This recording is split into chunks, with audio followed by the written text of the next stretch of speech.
Welcome into Minnesota Vikings Now. I am Tom Downey. On yesterday's show, we gained 48 new subscribers. First off, thank you and welcome into the program. Secondly, if you're not already subscribed, be like them and let's beat yesterday's number. Get more free Vikings videos all year long when you hit that sub button right now.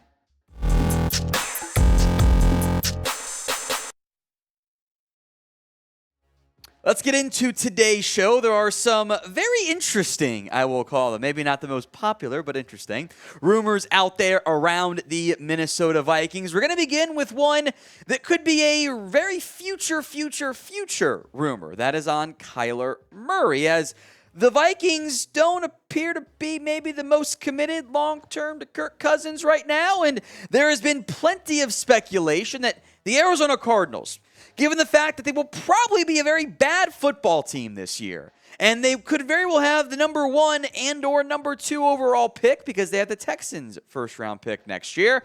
Well, they might just be drafting a new quarterback. They could have the number 1 overall pick. Number 1 is going to be Caleb Williams. You got to take him if you have it. That would mean potentially shopping and trading away Kyler Murray. So could Minnesota make sense as a potential destination? Kirk Cousins would be a free agent. He could leave, in theory, to...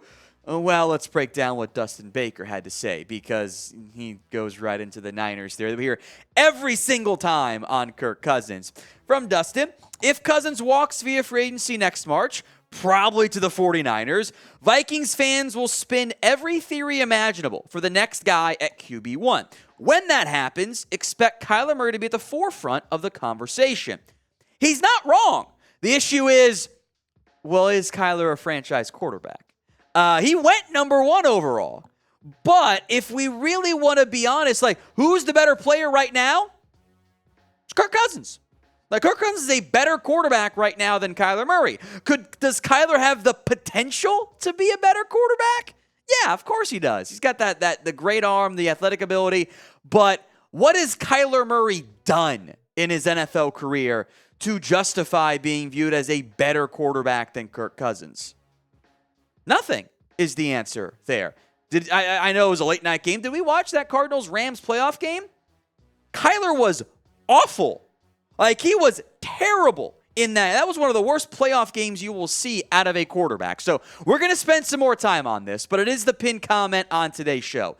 Do you want Kyler Murray as the next quarterback of the Vikings? W for want, D for don't. It is the pinned comment on today's show, so if the ad break comes here on YouTube, take advantage of it. Head down there and let me know. I vote no. And this is not like, this is maybe other teams could make some more sense. Like if you were the Commanders, for example, maybe it kind of makes some more sense for you. I think you'd be downgrading at quarterback. Get Kyler has the assumed greatness, the assumed talent of being the number 1 overall pick. And those guys get way more chances than others because they were the first round pick. They were the number 1 overall pick. But I've been very underwhelmed by Kyler. And if you're not going to if you're going to move on from Kirk Cousins by choice or by allowing him to leave in free agency or him choosing to leave in free agency, I would rather not overcommit myself. You trade for Kyler, you're probably giving up a first-round pick. You're paying a lot of money in the process, and you're locking yourself into a long-term situation with him. And I don't know if you're really maximizing out on the upside. I would almost rather, gamble on a cheaper option, and I would rather gamble on maybe just a draft pick. Maybe you embrace the rebuild for a year or two, whatever it is. Reset your roster a little bit. And instead of trying to continue to build around an expensive quarterback contract, build around a cheaper one. That could come via the draft. Could also come via Trey Lance, who we will also once again revisit as the Vikings remain linked to Trey Lance in the latest trade rumors. I still don't think he's going to get moved, because we don't know about where Brock Purdy's really at in his recovery. And the other options for the Niners are Sam Darnold, Brandon Allen. Allen's a backup. Sam Darnold, not good at football. He's not. It's been 5 years, whatever it's been now. He has not shown good things. Now, if anyone can make him work, it's probably Shanahan. I might look dumb for that because Shanahan makes the most of all the quarterbacks, but he's not been good. Trey Lance has barely played football. And even this year, like, starting chance, right? Well, monsoon game against the Bears, fractured his ankle in like the first half and the other one.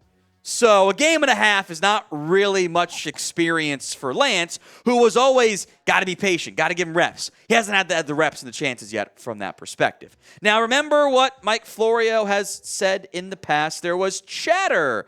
The Vikings were trying to move Cousins at the Combine. If they could trade him after June 1st, they would save some money. And Florio always mentions the Niners. Now, Florio and I are both at the Combine. I did not hear much Kirk Cousins trade chatter. And the post-June 1st side is now plausible only because you restructured Cousins originally to push money off into the future to make short-term cap space there, which is weird. The Vikings have done with other players. We'll talk about Darius Smith on a future video. Dalvin Cook in a little bit, too. I think the Kirk Cousins trade is dead. It's not going to happen this year, at least not before the year. Could there be a scenario where the Vikings end up regressing bad, and the Niners are having quarterback issues, and they're still being good, and come trade deadline time? Maybe then you trade Kirk Cousins? Maybe. I would say probably not, but I think that's your more likely scenario than the Vikings are secretly waiting until after June 1st to trade Kirk Cousins because they self-imposed that deadline by restructuring. I just think it's going to happen. Now, at some point, whether it's this year, next year, 2 years, 3 years, whenever, the Vikings will have a quarterback after Kirk Cousins.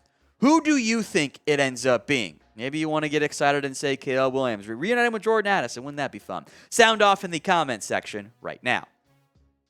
Let's move to Dalvin Cook. Speaking of the post-June 1st trade theory, Bleacher Report has linked Dalvin Cook to a new surprise team. We'll break that down. First, what Alex K. wrote. The Minnesota Vikings have a tough decision regarding Dalvin Cook. While he's emerged as an elite running back over the last 4 years, but has he, though, especially last year? I don't know. He has a $14.1 million cap hit this year. That number rises to $15.6 in 2024. The New York Jets are an ideal match after acquiring Aaron Rodgers from the Green Bay Packers. The future Hall of Fame quarterback is entering his age 40 season and may not have much tread left on the tires, much like Dalvin Cook, but Gang Green will be hoping to win at least one Lombardi trophy. Well, you're hoping to win just one.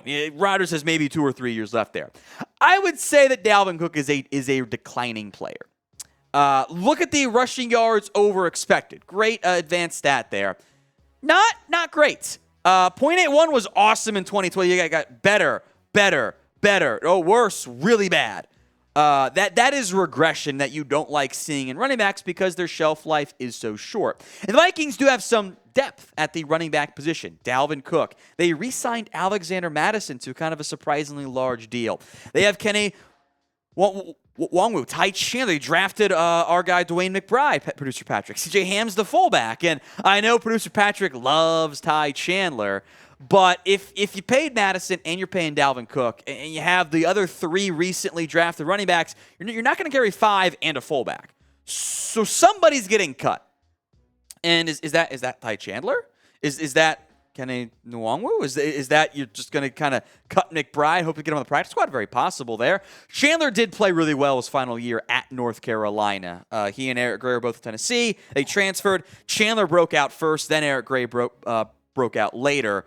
I know Bruce Patrick's a huge fan, but the Vikings have options in the running back room. They have cheaper, viable potential pieces to throw out there.